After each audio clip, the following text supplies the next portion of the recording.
Getting in further breaking inputs here coming in from Karnataka. Karnataka politics that is becoming bizarre, ridiculous, with people facing the brunt of this. Just when we thought that politicians could not be more brazen about greed, power, horse trading, here is another statement coming in from former Chief Minister Siddaramaiah, who literally seems to be endorsing horse trading at a smaller scale. Let's in fact take a listen in to that remark, and he's made this on the floor of the House.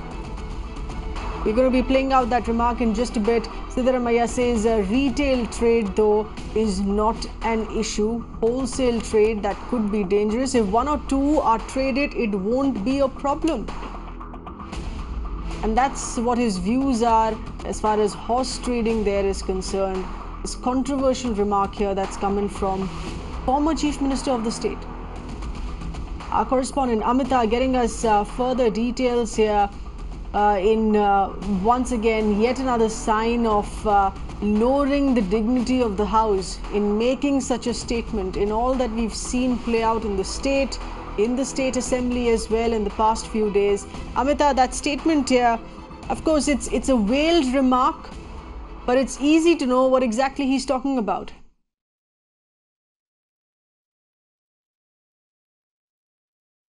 Well, that's correct. This is a statement that's coming from Siddaramaiah. We know, of course, that there are horse trading allegations already going on and counter allegations in the assembly since yesterday and the last couple of days as well. In fact, yesterday we saw, other leaders coming up and saying that they have evidence for the same and putting it out there. But this is a remark there coming in from Siddaramaiah today. Amita, stay with us while we continue to track further details here.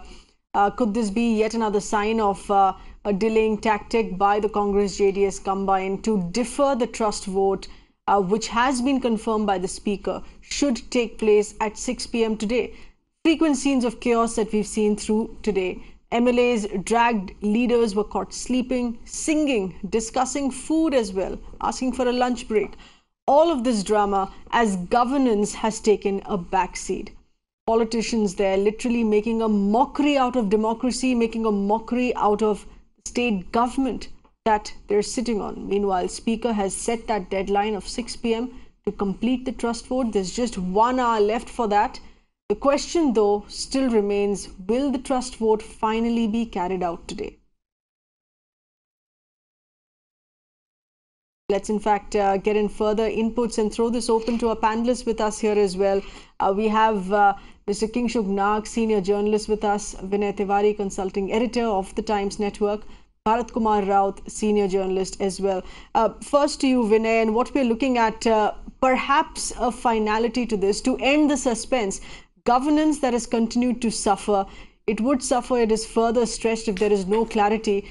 There needs to be, today, 6 p.m. needs to be a final chapter to this nonsense. Well, I just hope that it finishes by 6 p.m. because, look, they've kind of exhausted every possible option they have to delay the inevitable. I mean, as I've been saying since morning, this is the ultimate farce that could have been imposed upon the people of Karnataka, and I'm very sure that people in Karnataka are feeling rather embarrassed that these are the people they've actually elected and sent to the House.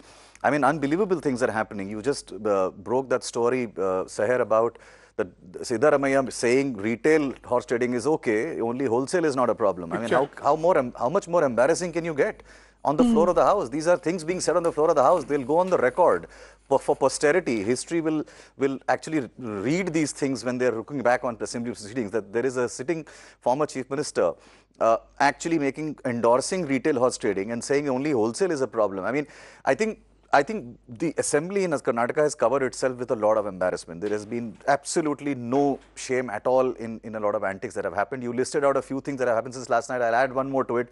There was one MLA who got up in the afternoon today and started talking about demonetization, whether its impact was good or bad, in the middle of a trust vote proceedings in the House. I mean, it's absolutely bizarre what's happening, Seher. Yes, stay with us, please. Getting in those inputs here from our correspondent Amita. Amita, we were given to understand that 4 p.m. discussions would end and 6 p.m. would be the trust vote, but discussions are still continuing. Well, that's correct. Siddaramaiah just finished talking a couple of minutes ago. We understand H.D. Revana of JDS, a senior JDS leader, now at the moment talking in the floor of the House. We understand. Although the Speaker had very clearly said yesterday that at 4 o'clock the discussion would get over, he said that he didn't care about who and how many people would talk and what time limit was given to each of these people. He said that 4 o'clock was the time limit for the discussion, but clearly that has been surpassed now. It's 5:08 and the discussion is still continuing.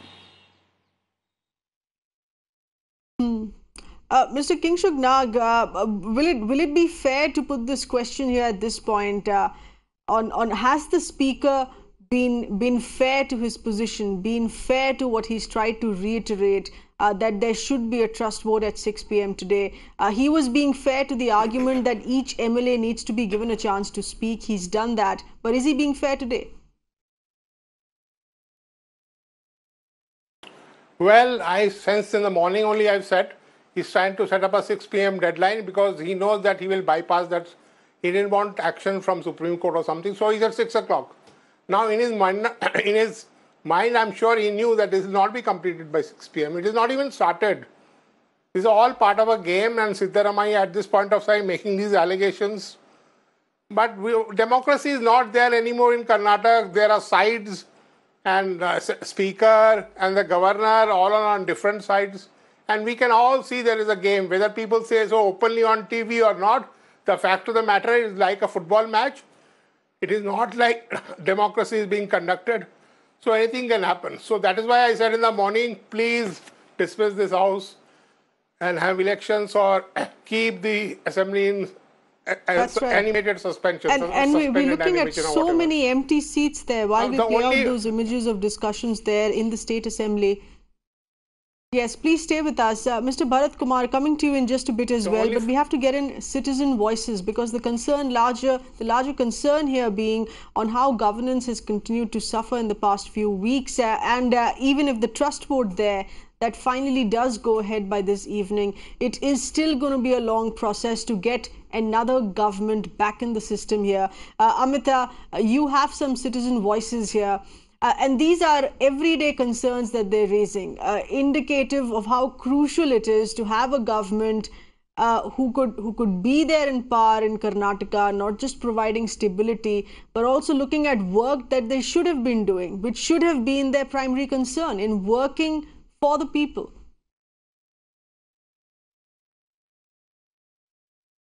Well, that's correct. Water, drought, finance bill, all of this was slated to be discussed in the monsoon session. But 7-8 days are already over. And the next couple of days, it looks like the monsoon session is going to be a washout. I'm going to get in some voices right now. If you can tell me, what is the sense that you're getting now that so many issues in the state of Karnataka was to be discussed, but none of that has really happened. And instead, this drama is going on here in the state? See, we have a major drought issue, and whenever we talk about issues like this, it's not just about one department, right? Because there's a shortage of food and there's unemployment, there'll be more number of people who are migrating to cities, and also it's about children losing their education, all of those things. So we wanted the people, we want government sitting MLAs, either the ruling party or the opposition, to discuss about these things, but this is not happening. And also other important thing that is at least bugging me is, of course, these MLAs left and they've gone to Bombay. It's not about the party, it's about the people who elected them. Neither the ruling party or who's sitting in the opposition, nobody is talking about the people who voted or elected them, or the political party workers who worked for them, right? And now, if these people come back and want to contest, how are they even going to engage with them? Because people are not consulted about this. This entire drama has made our democracy a spectator sport. We feel we are not involved anymore in this whole game. Is that what you feel as well? And if you can talk to me about issues here, water still remains a huge issue, not just in the state, but also in the city. Several rural areas around Bengaluru are already surviving on tankers. This is quite an unfortunate state for Karnataka because we've been watching this debate for over 8 days now, and even today when we were watching the debate, we were hoping that at least some consensus would be achieved, but nothing has happened. And like you mentioned, they could have discussed a lot more things. Water remains quite a big challenge for Bangalore as well. And we see how Chennai has reached its state where there's no water remaining in the city, and Bangalore is quite soon on the list too. And being the citizen, I wanted my MLA to represent these issues. And you get like what 15 days in one session to bring out these issues, and nothing of it has been achieved. So I really hope that at least today they reach some consensus, and from tomorrow they could start debating on major concerns. Do you also believe that because in the next couple of days, very few days left for the monsoon session? Yeah. So we also, we wanted the consensus of, there is nothing happening in the session. They're just discussing. They're just time passing everything. So we want others to, take a challenge and make it happen. And as a citizen, you think you're let down? Definitely, and if you see, most of them are from Bangalore, the MLAs, so the focus is more on us right now, and we're letting down the entire state. And the other thing is that we have so many other important issues. We have BBMP elections coming up next year, so there are a lot of more, delimitation and all of these things that have to be tabled and discussed. They withdrew the bill for bifurcation and all of that. So all of this is political pressure.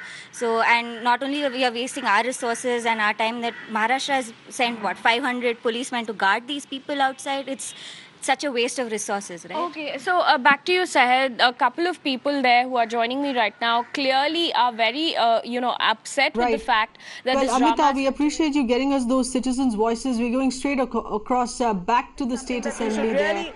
There is yet another issue of sparring. Let's do.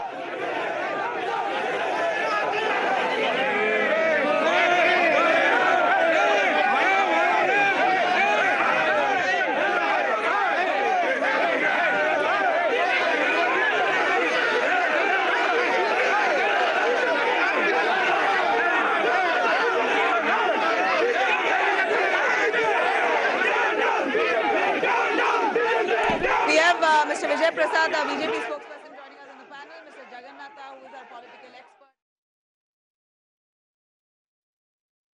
Okay, this is an incident there that is coming in with the two parties, party leaders, Congress and the BJP, now in a heated discussion. But this is happening outside. The police has been asked to be brought in which commotion that has always been reduced to fist fights. The police there trying to intervene here. Let's get in our correspondent Amita to get in those details on what exactly has happened. Now, these are BJP and Congress supporters here. The inputs that we are getting in, that these are BJP and Congress supporters. They have gathered outside the State Assembly. I beg your pardon, they've gathered outside the independent MLAs' residences here. And the ruckus that has taken place between the BJP and the Congress workers. Vinay, if I could get you in on this, on how the situation is deteriorating with each passing day here. This is very clear that with charges being traded against each other, this is not an assembly which can sit together any longer to be dealing with issues pertaining to governance. Yes, and I think for the benefit of the viewers, let's just put in perspective what they're watching on screen.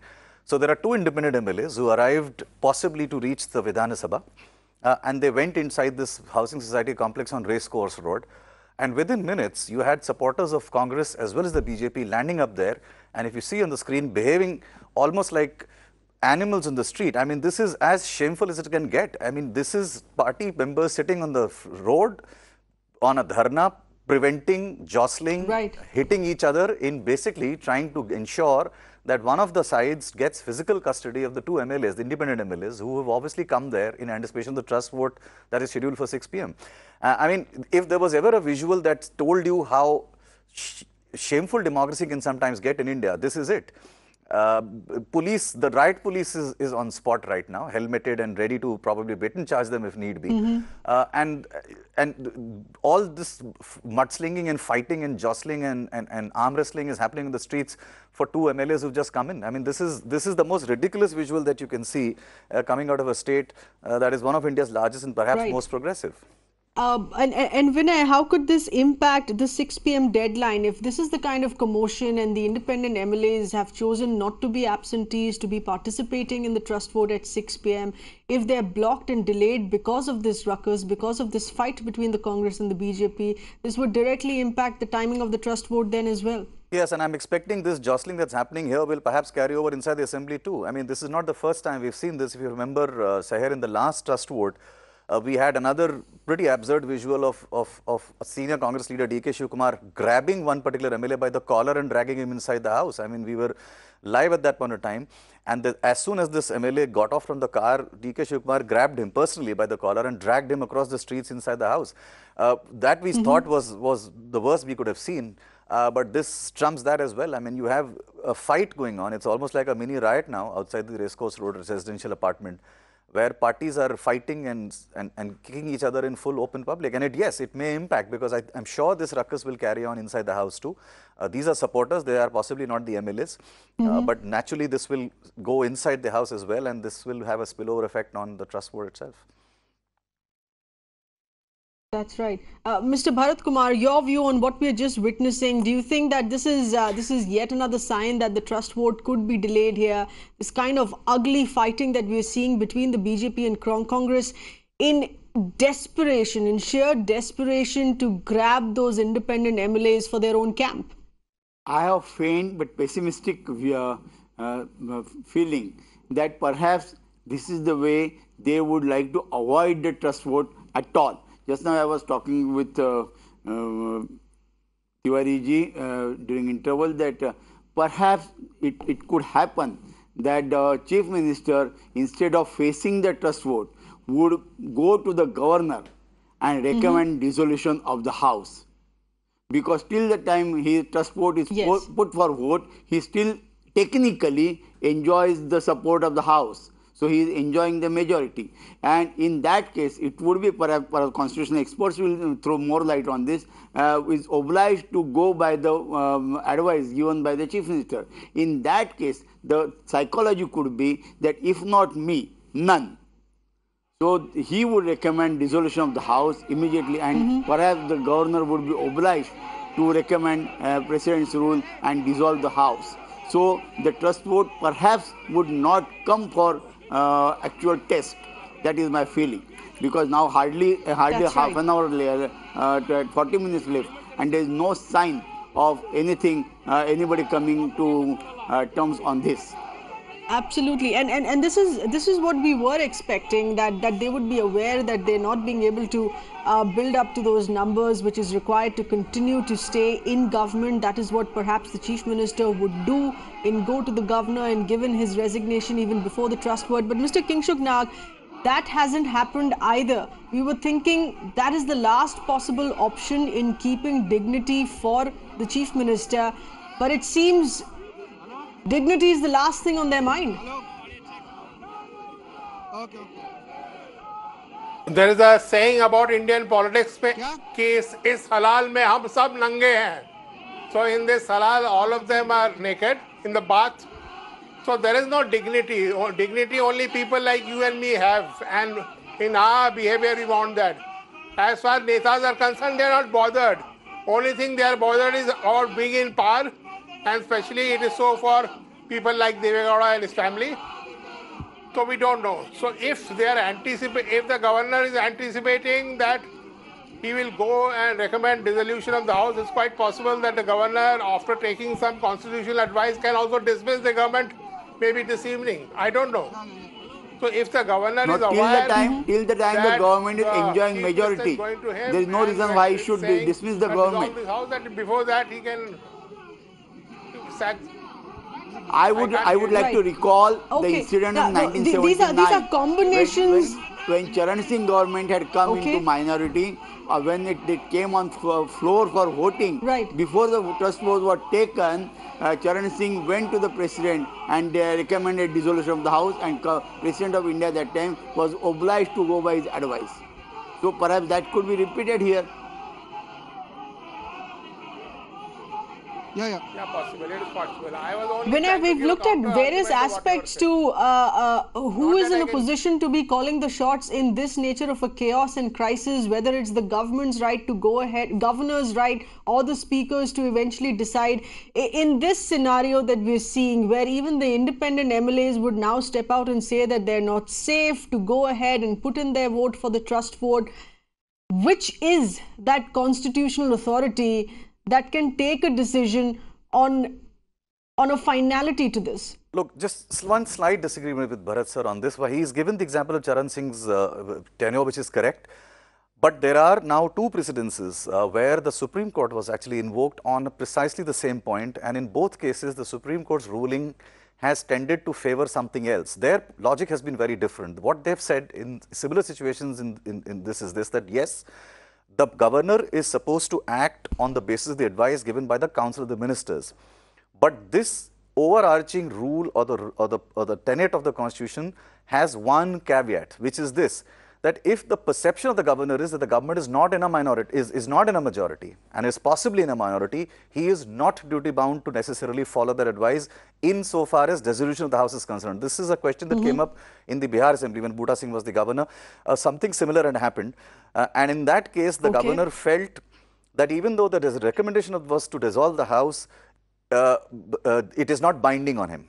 And hence, what Kingshuk has been saying earlier is still a possibility where, despite the recommendation of the Chief Minister, the governor may exercise his constitutional authority and recommend that the House be put on suspended animation and President's rule be invoked under Article 356. That is the most likely scenario in this case. I am personally not sure whether he is bound to accept the advice of the Chief Minister, because if that was the case, it would have been a fairly easy game for the Congress, because they have a very good trump card to ace any possibility. In the assembly, we also have probably a miniature version of it in here on the roads, that big supporters are at each other's throat now, even though the MLAs, independent MLAs Shankar and Nagesh very clearly have said that they will support the coalition government. And here the police is having a hard time control the crowd, as both are at, unrelenting to move out from the place where the MLAs are supposedly holed up here. The Congress is alleging that the flag belongs to BJP leader R. Ashok, who is former deputy former Home Minister, and he said that they have been held here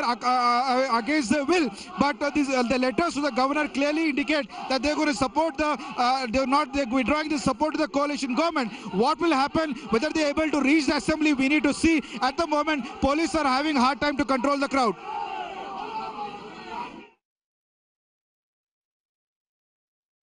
All right, that was correspondent Imran Khan there, getting out those details on what's exactly taking place here outside the residences of the independent MLAs at Racecourse Road here, saying that they want to step out. They're being stopped because of this ruckus now that has been created, orchestrated by the Congress and BJP workers in preventing them to step out. The police has had to be called in, but the situation is still not under control. Our correspondent Amita is getting us further inputs here on this as well. Amita, this being just another aspect to this political crisis, to this political drama in the build-up to the trust vote, barely half an hour away to 6 p.m.